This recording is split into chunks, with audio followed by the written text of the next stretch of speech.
Today I'm in the Southport Corridor neighborhood in a 1-bedroom, 1-bathroom apartment. It's a very large unit. It's on the front of the building. It faces Addison, so it faces south. It's got great windows in it, so it's going to get a lot of light. Very large living room.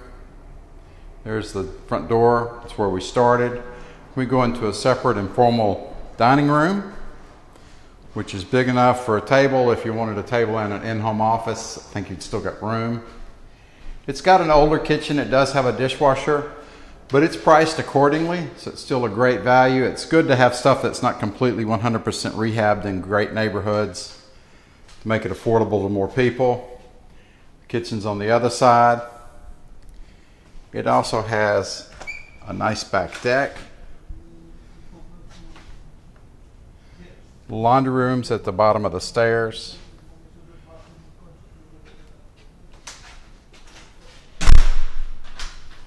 From here we'll go back out. Again, here's the dining room. You can see it's a really nice sized room.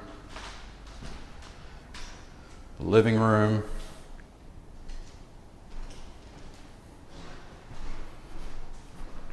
Here's the front door. There's an entry coat closet.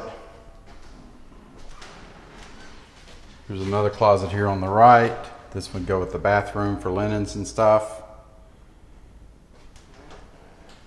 It's a bathroom. Again, it's a little older, but it's priced accordingly. Have another closet here. Closet rods on the top and on the bottom. You're going to get a lot of stuff in there.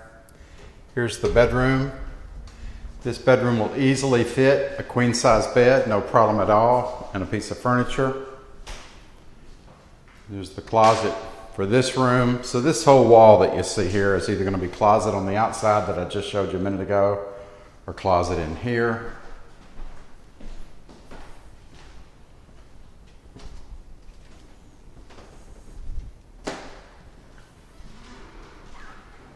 Heat's included, hot water's included. It's just a couple of blocks from the Southport L stop.